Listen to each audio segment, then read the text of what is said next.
Welcome back to my channel law notes academy. Friends, आज मैं आपको इंफॉर्मेशन टेक्नोलॉजी एक्ट 2000 का एक टॉपिक है बेसिक स्ट्रक्चर ऑफ कंप्यूटर, जो कि पूछा जाता है कई बार एग्जाम में।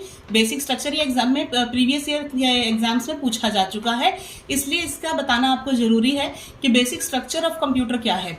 इससे पहले जो मैंने वीडियोस बनाए थे, duties of subscriber, regulation of certifying authorities और डेफिनेशंस जो मैंने कंप्यूटर से रिलेटेड जितनी भी थी, operating system, computer system, secure system, E record and E form और मदरबोर्ड, ये सारी डेफिनेशंस, और उससे पहले जो डेफिनेशंस थी ई सिग्नेचर्स और साइबर कैफे, और ये सारी डेफिनेशंस का पार्ट मैं आपको बता चुकी हूँ। वो सारे के सारे जो हैं वो कंप्यूटर रिलेटेड ही हैं। कुछ मैंने ऑफेंसेस की भी बना रखी है और एपेलेट ट्रिब्यूनल की भी है। साइबर लॉ से रिलेटेड जितनी भी आपको वीडियोस देखनी हो, नोट्स देखने हो, तो you can go to my channel law notes academy. आप उसमें से नोट्स भी लिख सकते हो और वीडियोस के थ्रू समझ भी सकते हो। ओके फ्रेंड्स, तो चलिए let's start the topic now. Today's topic is basic structure of computer. तो बेसिक स्ट्रक्चर से आप क्या समझते हैं, कंप्यूटर का क्या है। अगर देखिए आपको वीडियो मेरा पसंद आ रहे हैं तो प्लीज लाइक, मैंने ये लाइक का बटन आपको शो करने के लिए इसीलिए है, लाइक कीजिएगा, कमेंट कीजिए, शेयर कीजिए और सब्सक्राइब कीजिए। आप लोग लाइक करने में बहुत कंजूसी करते हो, नोट्स सबको चाहिए होते हैं, वीडियो से सब समझते हो, पसंद भी करते हो, बट आप लोग लाइक नहीं करते हो, ये अच्छा नहीं लगता। अगर कोई आपको फैसिलिटी दे रहा है, आपको बैठे बैठे घर पे चीज़ मिल रही है, तो प्लीज़ हमारी मेहनत का कुछ तो फल दीजिए। जो लोग भी आपके लिए वीडियोस बना रहे हैं उनको लाइक और कमेंट जरूर किया कीजिए, ठीक है। इससे उनका हौसला बढ़ता है, वो आपके लिए और अच्छी से मेहनत करते हैं, अच्छे से समझाते हैं और नोट्स बनाते हैं। तो प्लीज़ लाइक का बटन जरूर दबाया कीजिए और मेरे चैनल पे नए हैं तो सब्सक्राइब कर दीजिए। और वैसे तो आपको पसंद आ ही रहे हैं सबको वीडियोस, लेकिन आप लाइक जरूर किया कीजिए, ठीक है। तो चलिए स्टार्ट करते हैं। आपको बताती हूँ बेसिक स्ट्रक्चर ऑफ कंप्यूटर क्या है। देखिए, सबसे पहले मैं आपको बताती हूँ, let's study the structure of computer. Basic structure of computer इसमें बताऊंगी कंप्यूटर स्ट्रक्चर, फंक्शन और कंप्यूटर टाइप्स, वैसे ये सारी चीजें होती हैं। तो मैंने आपको अभी पिछले वीडियोज में कई चीजें आपको समझा दी थी, ठीक है। उसमें भी सीपीयू वगैरह, मेमोरी और मदरबोर्ड, उसके थ्रू मैंने आपको बेसिक स्ट्रक्चर काफी कुछ बताया है कंप्यूटर का, ठीक है। ऑपरेटिंग सिस्टम से रिलेटेड जैसे हैं सारे डेफिनेशन में बताए हैं। लेकिन अगर क्वेश्चन बेसिक स्ट्रक्चर को लेकर आ जाता है तो आपको उसके अंदर क्या बताना है, structure of computer, memory unit और कंट्रोल यूनिट्स, ठीक है। क्या होते हैं इसमें, 3 कंपोनेंट्स होते हैं। 3 components form the basic computer structure. 3 component होते हैं जो बेसिक स्ट्रक्चर को बनाते हैं, फॉर्म का मतलब बनाते हैं एंड फंक्शन करते हैं, ठीक है। ये सारे जो बेसिक स्ट्रक्चर होता है, मेमोरी यूनिट, कंट्रोल यूनिट और बेसिक स्ट्रक्चर या डिवाइसेस, ये सारे के सारे बेसिक स्ट्रक्चर होते हैं कंप्यूटर के जो फंक्शन करते हैं। और these 3 components are input devices हो गई, कंट्रोल प्रोसेसिंग यूनिट यानी सीपीयू और आउटपुट डिवाइसेस। ये मैंने आपको पिछले वीडियो में भी बताया था, थोड़ा थोड़ा हिंट दिया था, थोड़ा एक्सप्लेन भी किया था कि इनपुट डिवाइसेस कौन सी हैं, सीपीयू क्या है और आउटपुट डिवाइस क्या है, ठीक है। इनके बारे में ये डिटेल में नोट्स हैं थोड़े से एग्जाम पर्पस के लिए। तो the central processing unit CPU can also be divided in 2 parts that form the basic structure of computer. यानी सीपीयू जो है उसको भी 2 भागों में विभाजित किया गया है, जिनको कि बेसिक स्ट्रक्चर ऑफ कंप्यूटर जिनसे बनता है, ठीक है। तो these 2 parts are arithmetic logic unit यानी एएलयू, इसको बोला जाता है अरिथमेटिक लॉजिक यूनिट। 2 पार्ट्स हैं ये, एक है अरिथमेटिक लॉजिक यूनिट और दूसरा है कंट्रोल यूनिट यानी सीयू। तो कंट्रोल यूनिट जो है वो रिस्पॉन्सिबल होती है कंट्रोलिंग सीपीयू के सारे फंक्शंस को, सारे कामों को, ऑपरेशंस को कंट्रोल करती है कंट्रोल यूनिट, ठीक है। और अरिथमेटिक लॉजिक यूनिट जो होती है वो रिस्पॉन्सिबल होती है प्रोसेसिंग डाटा फंक्शंस के लिए। जो मैंने आपको कल डाटा प्रोसेसिंग का वीडियो बनाया था, उसका ये बेसिक फंक्शन करती है ये एएलयू। अरिथमेटिक लॉजिक यूनिट का मतलब होता है कि हम कंप्यूटर का, ये हमारे सामने जो है ये मॉनिटर है, इसमें हम जो भी इंस्ट्रक्शंस देंगे या जो बटन दबाएंगे तो वो इसका मतलब है हम उसको इंस्ट्रक्शंस दे रहे हैं, काम करने के लिए कमांड दे रहे हैं। और वो जा कहाँ रही है, सीपीयू के अंदर। सीपीयू के अंदर अरिथमेटिक लॉजिक यूनिट जो है वो इसको कंट्रोल यूनिट को समझाती है और सीपीयू को समझाती है कि हमने जो कमांड दी है उसको शो कैसे करना है स्क्रीन के ऊपर। तो ये बेसिक पीछे से कंट्रोलिंग या प्रोग्रामिंग फंक्शंस होते हैं, ठीक है। हम इनको इंस्ट्रक्शंस दे रहे हैं, ये इंस्ट्रक्शन सीपीयू में जा रही है, सीपीयू के अंदर जो कंट्रोल यूनिट और अरिथमेटिक लॉजिक यूनिट है ये दोनों फंक्शन कर रही हैं अंदर जाके सीपीयू में, ठीक है। फिर वो हमें रिजल्ट शो करती हैं स्क्रीन पे। ओके, तो ये सीपीयू को 2 भागों में जो विभाजित किया है, डिवाइड किया हुआ है, वो है अरिथमेटिक लॉजिक यूनिट और कंट्रोल यूनिट, जो कि दोनों रिस्पॉन्सिबल है इसके फंक्शंस के लिए और ऑपरेशंस के लिए, ठीक है। आगे बताती हूँ स्ट्रक्चर क्या है कंप्यूटर का। All computer types have the same basic computer structure and function. मतलब सब कंप्यूटर का ज्यादातर सेम होता है, बेसिक स्ट्रक्चर जो है वो सेम होता है, ठीक है। They all follow basic operation, सब बेसिक ऑपरेशन को फॉलो करते हैं। These operations are responsible for converting raw input data into some information that is useful for the users of computer. कल मैंने आपको डाटा और डाटा प्रोसेसिंग के definition और नोट्स में ये बात यही बताई थी कि जो ऑपरेशंस होते हैं ये वाले बेसिक कंप्यूटर के, ये कन्वर्ट करते हैं रॉ इनपुट डाटा को। मैंने कल आपको ABCD और क ख ग का एग्जाम्पल देके समझाया था कि ये जो होते हैं इनपुट ऑपरेशन, ये रिस्पॉन्सिबल कन्वर्ट करते हैं रॉ डाटा को, ठीक है, इंफॉर्मेशनल उसमें फॉर्म में यूज कर देते हैं, यूजफुल बनाने के लिए, जैसे कि हमें काम करने के लिए डाटा को हमारे लिए यूजफुल बना देते हैं, ठीक है। This basic structure includes the and, इसमें इनपुट यूनिट आती है, इसमें CPU आता है और आउटपुट यूनिट आती है, ठीक है। तो इस बेसिक स्ट्रक्चर में जो डाटा को कन्वर्ट किया जाता है और हमारे लिए बनाया जाता है यूजफुल करने के लिए, तो वो CPU के द्वारा इनपुट और आउटपुट के द्वारा किया जाता है। आगे है इनपुट यूनिट क्या है। तो इनपुट यूनिट जो है ये सारे के स्ट्रक्चर के पार्ट्स हैं, ठीक है, स्ट्रक्चर होता है बेसिक। इनपुट यूनिट जो होती है आर द कंपोनेंट्स और डिवाइसेस, ये ऐसे कंपोनेंट और डिवाइस होते हैं ऑफ द कंप्यूटर जिसके द्वारा by which we can enter any data into the computer, जिसके थ्रू हम डाटा कंप्यूटर के अंदर डालते हैं यानी एंटर करते हैं। Input devices are responsible for translating, input devices जो है वो रिस्पॉन्सिबल होती हैं, ठीक है, उत्तरदायी होती हैं ट्रांसलेट करने के लिए यानी कि बदलने के लिए हमारे सारी इंफॉर्मेशन, सूचना को that we add to the computer, जो हम कंप्यूटर में डालते हैं उस सारी सूचना को बदलती है, वो हमारी उसके रिस्पॉन्सिबल होती है, उत्तरदायी होती है बदलने के लिए।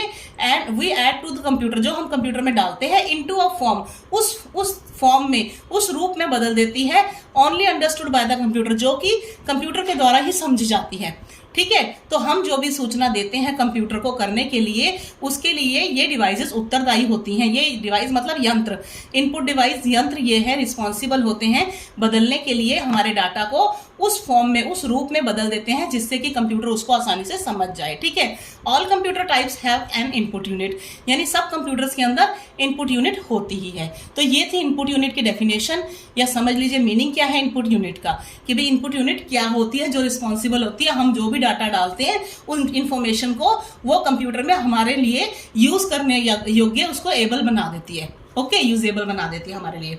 नेक्स्ट है CPU क्या होता है। अब सिर्फ CPU की डेफिनेशन 4 मार्क्स में अगर आ जाए तो उसमें ये सारा लिख दीजिएगा। द सेंट्रल प्रोसेसिंग यूनिट और CPU is known as the brains, computer's brain of the computer भी बोलते हैं, ठीक है। क्वेश्चन कभी भी पूछा है ना, what is the brain of the computer, explain. तो ब्रेन होता है दिमाग, दिमाग कौन है कंप्यूटर का, CPU। कल भी मैंने बताया था सेंट्रल प्रोसेसिंग यूनिट होती है, सारा का सारे फंक्शंस, ऑपरेशंस जो भी हैं वो CPU के द्वारा किए जाते हैं, और CPU के अंदर डिवाइसेस लगी होती हैं, मदरबोर्ड, माइक्रो प्रोसेसर, है ना, ये चीजें कल मैंने आपको बताई थी सारी। इनपुट डिवाइसेस, आउटपुट डिवाइसेस, बहुत सारे चीजें होती हैं जो सिर्फ CPU में लगी होती है, क्योंकि जैसे हमारी बॉडी में दिमाग है, जैसा जैसा दिमाग हमें इंस्ट्रक्शंस देता है तो वही वही हमारे हाथ पैर जैसे ही चलते हैं। दिमाग को हमारे पता चलता है कि मुझे भूख लगी है, पेट इंस्ट्रक्शन देता है माइंड को, तो भूख लगी है, तो दिमाग हमें इंस्ट्रक्शन देता है कि हमें जाना चाहिए और खाना लेके आना चाहिए और हमें खाना खाना चाहिए, ठीक है ना। तो वो इंस्ट्रक्शंस माइंड दे रहा है, तो माइंड कौन है, CPU, ठीक है। तो कंप्यूटर का ब्रेन है, दिमाग है CPU। तो central processing unit is known as the computer's brain. तो CPU ब्रेन है और ये करता है, बहुत इंपॉर्टेंट रोल प्ले करता है बेसिक स्ट्रक्चर को बनाने में कंप्यूटर के। It plays an important role in the forming of the basic structure of computer, CPU, ठीक है। It does all the data operation, ये सारे डाटा ऑपरेशन को करता है, जितने भी डाटा के कार्य होते हैं डाटा से रिलेटेड वो सारे CPU करता है। और CPU रिस्पॉन्सिबल होता है स्टोर करने के लिए डाटा, इंटरमीडिएटिंग रिजल्ट्स को लाने में, और इंस्ट्रक्शंस ऑफ द प्रोग्राम, जितनी भी इंस्ट्रक्शंस उसको दी जाती हैं उसके थ्रू वो डाटा स्टोर भी करता है और हमें रिजल्ट्स भी देता है CPU, ठीक है। The central processing unit control करता है operations of every part of computer, मतलब CPU जो है कंप्यूटर के सारे पार्ट्स को कंट्रोल करता है, ओके। तो CPU हैज 3 कंपोनेंट्स, इसके 3 कंपोनेंट होते हैं, एक होता है कंट्रोल यूनिट, एक होता है मेमोरी यूनिट, एक होता है ALU। ये मैंने अभी पिछले वाली स्लाइड में भी आपको बताया, control unit, memory unit, ALU, ठीक है, एल्गोरिथम यूनिट। अब बता रही हूँ आउटपुट यूनिट। आउटपुट यूनिट क्या होती है, एग्जाम में इनपुट यूनिट और आउटपुट यूनिट भी सिर्फ पूछ सकते हैं 4 मार्क्स में, दोनों को इकट्ठा, ठीक है ना।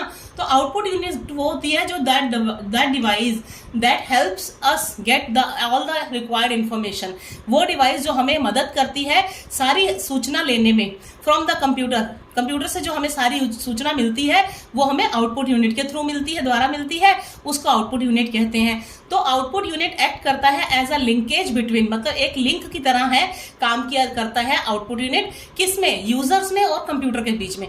यानी हम जो यूजर है और ये कंप्यूटर, इन दोनों के बीच में जो काम किया जा रहा है, लिंक हो रहा है, वो आउटपुट यूनिट से हो रहा है, ठीक है। और आउटपुट डिवाइसेस रिस्पॉन्सिबल होती हैं, are responsible for translating the computer's output. जो भी हम काम दे रहे हैं उसको ट्रांसलेट करके आउटपुट के रूप में हमें स्क्रीन पे मॉनिटर में दिख रहा है, into a form that is understandable by user, उस फॉर्म में, उस रूप में जो कि हमें समझ में आ रहा है, ठीक है। अब मैंने कंप्यूटर में टाइप कर रही थी कुछ, और जैसे मैंने ये बनाया, मैंने इसको इंस्ट्रक्शन दी, अपना कंप्यूटर का खोला, उसमें मैंने लिखा माइक्रोसॉफ्ट ऑफिस, क्लिक किया, उसके अंदर मैंने पावर पॉइंट की प्रेजेंटेशन को क्लिक किया। अब मैंने पहले माइक्रोसॉफ्ट ऑफिस क्लिक किया, उसने क्या किया, खोल दी मेरे आगे माइक्रोसॉफ्ट ऑफिस में जितने भी सारे के सारे सॉफ्टवेयर प्रोग्राम्स थे, सारे खोल दिए। अब मुझे उसमें से क्या चाहिए था, पावर पॉइंट की प्रेजेंटेशन चाहिए थी, ताकि मैं ये आपके लिए नोट्स बना सकूं। तो मैंने पावर पॉइंट की प्रेजेंटेशन को क्लिक किया, अब मैंने उसको इंस्ट्रक्शन दी, उसने क्या किया, ठीक है, पावर पॉइंट का मैंने क्लिक किया, उसने मेरे लिए पूरा पावर पॉइंट का सॉफ्टवेयर खोल दिया, ठीक है, प्रोग्राम खोल दिया। अब मैंने उसमें क्या किया, फाइल में गई, न्यू क्लिक किया, ठीक है, न्यू क्लिक किया तो एक मेरे लिए न्यू फाइल खुल गई। ओके, तो मैंने न्यू फाइल खोली, उसके अंदर अपनी मर्जी से डिजाइन में क्लिक किया, डिजाइन सिलेक्ट कर ली, मुझे कैसी डिजाइन चाहिए स्लाइड्स का, ठीक है। तो मैं ये इंस्ट्रक्शंस दे रही हूँ इसको, और ये मेरे को वो साथ साथ शो करके दे रहा है, तो ये आउटपुट आ रहा है मेरे सामने, इसको बोला जाता है आउटपुट। तो ये मॉनिटर जो है हमें आउटपुट दिखा रहा है, और इनपुट जो था वो इंस्ट्रक्शन सीपीयू में जा रही है, जो मैं इंस्ट्रक्शंस दे रही हूँ, और सीपीयू हमें मॉनिटर के थ्रू आउटपुट दे रहा है, आउटपुट आ रहा है सारा, ठीक है। और आउटपुट कैसे आ रहा है, जो हमें समझ में आ रहा है वैसे रूप में हमें दिखा रहा है वो, जैसे कि अभी आपको हमारे अभी सामने दिख रहा है हमें, ठीक है। इसको बोला जाता है आउटपुट यूनिट। नेक्स्ट है मेमोरी यूनिट। अब मेमोरी यूनिट क्या होती है इसकी, तो अनदर इंपॉर्टेंट कंपोनेंट होता है ऑल कंप्यूटर्स का मेमोरी यूनिट, जो एक अच्छा अलग एक दूसरी तरह का कंपोनेंट है। और जो मेमोरी यूनिट है वो प्लेस की जाती है वेयर ऑल डाटा, जिसमें सारा डाटा और programs as well as files are stored. Memory unit वो चीज होती है जिसके अंदर हमारा सारा डाटा, फाइल्स और प्रोग्राम्स को स्टोर किया जाता है। It becomes easy as well as quick, ये बहुत आसान और जल्दी हो जाता है फॉर अ सीपीयू के लिए to access all information through the memory unit. यानी कि मेमोरी यूनिट से सीपीयू जो है, मेमोरी यूनिट क्या होती है, सीपीयू के अंदर जो हार्ड डिस्क लगी होती है, ठीक है ना, जिसके अंदर सारा डाटा और प्रोग्राम सेव हो रहे होते हैं, हमारे ड्राइव लगी होती है जो सीपीयू के अंदर। तो सीपीयू क्या करता है, उन मेमोरी यूनिट से, उन ड्राइव से सारा डाटा ले लेता है, एक्सेस कर लेता है इंफॉर्मेशन जब हमें चाहिए होता है, बहुत जल्दी से, इजी और जल्दी से, आसानी से, ठीक है। तो एक्सेस करना मतलब उसको लेता है। Two types of memory units are main, दो होती हैं मेन इंपॉर्टेंट जो होती हैं, पहली होती है रैम और दूसरी होती है रोम। ये तो हम बचपन से कंप्यूटर में पढ़ते आ रहे हैं। रैम होती है रैंडम एक्सेस मेमोरी और रोम होती है रीड ऑनली मेमोरी, ठीक है। इसमें इनकी फुल फॉर्म नहीं लिखी हुई, ओह माय गॉड, ठीक है, इसमें नहीं लिखी, मैं फिर भी आपको बता देती हूँ। हाँ, ये लिखी हुई है। हाँ, टू टाइप्स ऑफ रैम होती है, रैंडम एक्सेस मेमोरी, और रोम होती है रीड ऑनली मेमोरी। ये तो हम बचपन से पढ़ते ही आ रहे हैं, ठीक है। तो रैंडम एक्सेस मेमोरी होती है जिससे कि एक्सेस किया जाता है मेमोरी को, और रीड ऑनली मेमोरी होती है जिससे सिर्फ हम पढ़ सकते हैं, सिर्फ पढ़ने योग्य मेमोरी डाटा जो है, ठीक है। कुछ डाटा ऐसे होता है जिसको हम रिट्रीव या ले नहीं सकते, निकाल नहीं सकते, सिर्फ पढ़ सकते हैं। कंप्यूटर की इंस्ट्रक्शंस हो गई, समझ लीजिए, सेटिंग्स हो गई, जैसे उनको हम निकाल नहीं सकते, चेंज नहीं कर सकते। लेकिन जो रैंडम एक्सेस मेमोरी रैम के अंदर होती है, रैम हमारे फोन्स में भी होती है, आपने सुना होगा 8 GB रैम है, 64 GB रैम है, 32 GB रैम है, सुना है ना आपने। तो रैम होता है मेमोरी कार्ड जो एक मोबाइल फोन में भी इंसर्टेड होता है, लगा हुआ होता है, और सीपीयू में भी लगा होता है, कंप्यूटर के अंदर भी। जितने भी आपके पास डिवाइसेस हैं, आप यूज कर रहे हो, उनके अंदर अगर आपका डाटा स्टोर हो रहा है तो वो स्टोर हो रहा है रैम के अंदर, ठीक है, या रीड ऑनली मेमोरी के अंदर, रोम के अंदर। तो ये कितनी मेमोरी, इसका साइज क्या है, ये डिपेंड करता है आपके इंस्ट्रूमेंट के ऊपर कि आपका कंप्यूटर के अंदर कितनी कैपेसिटी है, कितना ऐड कर सकता है रैम, और मोबाइल फोन में भी और लैपटॉप में भी, या और अगर कोई और आप इलेक्ट्रिकल इंस्ट्रूमेंट डिवाइस या कम्युनिकेशन डिवाइस यूज कर रहे हैं, ठीक है। तो सबके अंदर स्टोर करने के लिए रैम और रोम होती ही होती है, ठीक है। रैम होती है रैंडम एक्सेस मेमोरी, जिसके अंदर हमारा सारा डाटा स्टोर होता है और हम उसको कभी भी निकाल सकते हैं, ओके। तो रैम रिस्पॉन्सिबल होती है, देखिए वही सारी बातें स्टोर करने के लिए जब यूज किया जाता है, और वेयर एज रोम होती है रिस्पॉन्सिबल होती है retain data when power is not provided, power नहीं होती तो उसको सिर्फ रिटेन कर सकते हो, आप देख सकते हो। The type of memory and the size of memory determine करता है, यानी टाइप ऑफ मेमोरी का टाइप क्या है और साइज ऑफ मेमोरी डिटरमाइन करता है performance of the system of computer. मतलब आपकी मेमोरी का साइज कितना, जैसे अभी मैंने बोला जैसे 64 MB की रैम होती है, GB की रैम होती है, TB भी आता है, GB के बाद TB आता है, ठीक है ना। तो आजकल बहुत ज्यादा होने लगे, जिनका काम बहुत ज्यादा होता है, बहुत ज्यादा स्टोर करना होता है, वो GB से ज्यादा TB वाली मेमोरी लेते हैं। उनका फिर हाई डेंसिटी का होता है, हाई मेमोरी वाला उनको डिवाइसेस लगाने पड़ते हैं अपने कंप्यूटर में या मोबाइल में, ठीक है। तो इसलिए उसके साइज पे डिपेंड करता है, मेमोरी का साइज डिटरमाइन करेगा कि आपकी परफॉर्मेंस कैसी है। जैसे आपकी मेमोरी साइज होगा उतने ज्यादा सिस्टम आपका कंप्यूटर का परफॉर्म करेगा, ओके, काम करेगा। They also form the basic structure of computer. ये जो है, ये भी सारे रैम और रोम जो है, ये भी बेसिक स्ट्रक्चर बनाते हैं कंप्यूटर का, क्योंकि इसके बिना आप कुछ सेव नहीं कर सकते इनमें। How quickly a program can be loaded, कितनी जल्दी से प्रोग्राम लोड करेगा ये computer, is also based on the memory unit. ये मेमोरी यूनिट के ऊपर ही डिपेंड करता है। It is important to have enough RAM, तो ये बहुत जरूरी है कि बहुत इनफ रैम होनी चाहिए। इनफ यानी उतनी ज्यादा रैम होनी चाहिए कंप्यूटर में, because of all projects and changes made to them, ताकि आप जितने भी काम कर रहे हो, प्रोजेक्ट्स कर रहे हो या चेंजेस कर रहे हो, उसको वो सेव कर सके। सेव किस में करेगा, मेमोरी यूनिट के अंदर, ठीक है। तो इसलिए इतनी इनफ मेमोरी उसके अंदर होनी चाहिए, ज्यादा से ज्यादा जितना आपको काम की जरूरत है। नेक्स्ट है control unit. Everybody knows of the central processing unit, ये भी सारा सीपीयू के अंदर आप डाल सकते हो, ठीक है। सीपीयू के टॉपिक में अगर आएगा, हर एक को पता है सेंट्रल प्रोसेसिंग यूनिट क्या होती है, सीपीयू होती है। लेकिन but there is one more component that affects the processing data, एक और कंपोनेंट है जो अफेक्ट करता है डाटा की प्रोसेसिंग में, but this unit is also known as control unit. Control unit के बारे में आपने पहले मैंने बताया था। तो कंट्रोल यूनिट जो होती है वो सारा प्रोसेस काम करती है, प्रोसेसिंग का। तो control unit does not receive any form of input from user. Control unit को कुछ भी रिसीव नहीं करती इनपुट फ्रॉम यूजर। हम लोग जो भी दे रहे हैं वो कंट्रोल यूनिट रिसीव नहीं कर रही, rather it is responsible for sending commands to other computer components, यानी कि वो हमारी सिर्फ कमांड्स को दूसरे कंप्यूटर्स तक या कंपोनेंट्स तक पहुंचा रही, कंप्यूटर के दूसरे कंपोनेंट्स तक पहुंचाने का काम करता है, कंट्रोल करता है ये सिर्फ, ठीक है। For example the instruction decoder and register, instruction को डिकोड करता है यानी कोडिंग चेंज करके उसको इंस्ट्रक्शन को पहुंचाता है, और रजिस्टर यानी एंट्री करता है उसके अंदर कि क्या क्या इंस्ट्रक्शंस आई। तो कंप्यूटर का कंट्रोल यूनिट हाईली अफेक्ट करता है everything that happens inside the computer. मतलब कंप्यूटर के अंदर जो कुछ भी हो रहा है, जो सीपीयू के अंदर हो रहा है, वो सारा कंट्रोल यूनिट उसको कंट्रोल कर रही है, अफेक्ट कर रही है, ठीक है।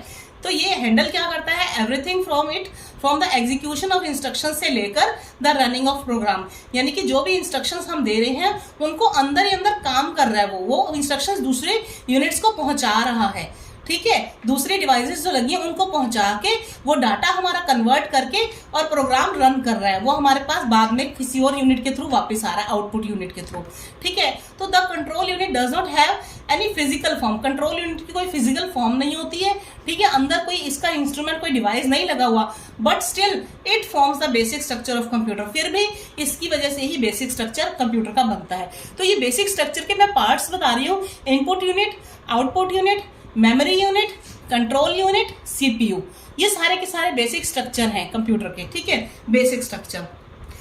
और लास्ट में आपको कंक्लूजन के थ्रू बता देती हूँ इसके बारे में। बेसिक स्ट्रक्चर ऑफ कंप्यूटर का कहता है इज द कंपोनेंट्स होते हैं जो कि that are basic to come the performance and functioning of computer, यानी जो सबसे बेसिक जरूरत होती है जिनकी परफॉर्मेंस करने के लिए कंप्यूटर के और फंक्शनिंग के लिए, यानी कार्य करने के लिए कंप्यूटर के बहुत जरूरी होते हैं सारे। It is a simple concept that describe, ये एक सिंपल कंसेप्ट है जो डिस्क्राइब यानी बताता है कि हाउ यानी डाटा कैसे एंटर किया जाएगा सीपीयू के अंदर, सेंट्रल प्रोसेसिंग यूनिट में, with the help of input devices की मदद से, और सच है जैसे कि माउस होगा, मेरे हाथ में ये माउस है, मैं मूव कर रही हूँ, माउस की वजह से, स्कैनर की वजह से, कीबोर्ड, जॉयस्टिक और अदर, मतलब जितनी भी हमारे पास ये डिवाइसेस हैं, कीबोर्ड है, माउस है, ये देखिए माउस मेरे हाथ में है, माउस है ना। तो मैं माउस के थ्रू इसको इंस्ट्रक्शन दे रही हूँ, क्लिक कर रही हूँ, ठीक है ना। तो ये क्लिक कर रही हूँ तो नेक्स्ट स्लाइड शो कर रहा है, कर रहे हैं ना, तो ये इंस्ट्रक्शंस जा रही हैं, ये जितनी भी सारी डिवाइसेस हैं सारी एंटर, ये डिस्क्राइब करता है, बताता है कि डाटा कैसे एंटर किया जाएगा सीपीयू के अंदर इन डिवाइसेस, इन यंत्रों की मदद से। ये यंत्र है माउस, स्कैनर होता है कि जैसे प्रिंटर होता है ना, प्रिंटर हमारा प्रिंट आउट निकालता है, वैसे ही फोटोकॉपियर मशीन जैसा होता है। आप फोटोकॉपी मशीन में आप पेपर लगाते हैं और उसकी कॉपी निकल आती है, लेकिन स्कैनर क्या करता है, उसके अंदर भी सेम वैसा ही कागज लगाया जाता है, लेकिन उसका प्रिंट आउट पहले बाद में निकलता है, पहले वो आपके कंप्यूटर की इधर स्क्रीन पे शो करता है। ठीक है, तो वो शो करता है, उसमें से आपको क्या करना पड़ता है, कंप्यूटर में आ जाएगा, फिर आप उसको सेव कर सकते हो, एडिट कर सकते हो। जैसे आपको कई बार कहते हैं ना फॉर्म के अंदर कि अपनी फोटो को भेजो, उसको 20 MB से या 10 MB से ज़्यादा नहीं होनी चाहिए, तो वो हमें स्कैनर के थ्रू ही उस फोटो को एडिट करके छोटा करना पड़ता है, ताकि वो 20 MB की बन जाए और फॉर्म में हमारी अपलोड हो सके। सिग्नेचर भी है, सिग्नेचर को भी हम वो स्कैन करके डालते हैं कंप्यूटर के अंदर, ठीक है ना, तो वो स्कैनर की मदद से होता है। उसको फिर हम छोटा या बड़ा कुछ भी एडिटिंग कर सकते हैं, उसका कलर चेंज कर सकते हैं, कुछ भी कर सकते हैं। मैं तो आपको एक एग्जांपल दिखाऊंगी, मेरे पास इस समय फोटो नहीं है, मैंने 20 साल पहले अपनी और अपनी फ्रेंड की फोटो थी, ऐसे हम दोनों खड़े हुए थे, उसके अंदर मैंने क्या किया था, उसका फेस कॉपी करके अपने फेस के ऊपर लगा दिया था, अपनी फोटो के ऊपर, तो दोनों जुड़वा हो गए थे हमारी फोटो। तो ये मैंने स्कैनर के थ्रू एडिटिंग की थी। तो ये ऐसी एडिटिंग बहुत पुराने समय से चलती आ रही है, ये स्कैनर के थ्रू होता है। ठीक है, तो ये आजकल तो बहुत ज्यादा एडवांस टेक्निक्स आ गई हैं।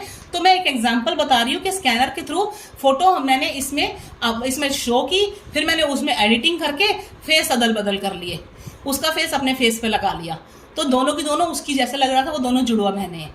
ठीक है, तो ये मेरे पास फोटो आज भी है, ऐसी फोटो, फिर मैंने उसका प्रिंट आउट भी निकाला था। तो ये सारी डिवाइसेस हैं जो हेल्प करती हैं। ठीक है, तो उसके बाद there are 3 components of basic structure of computer. 3 components होते हैं बेसिक स्ट्रक्चर ऑफ कंप्यूटर के।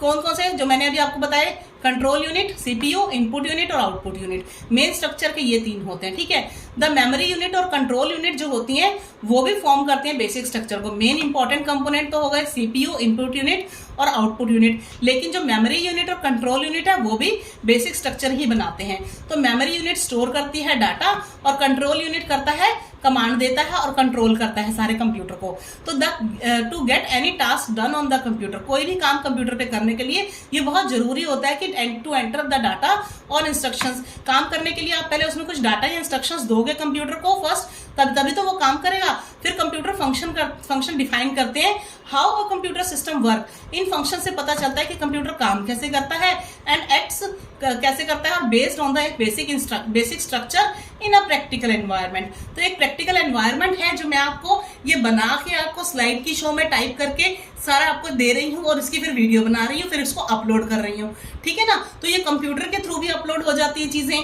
तो कंप्यूटर के थ्रू आप ऑनलाइन पढ़ा सकते हो, कुछ भी कर सकते हो। तो ये प्रैक्टिकल एनवायरनमेंट में बेसिक स्ट्रक्चर का शो करते हैं कि ये डिवाइसेस कितनी हेल्प करती हैं सारी। ठीक है, तो ये था आज का हमारा।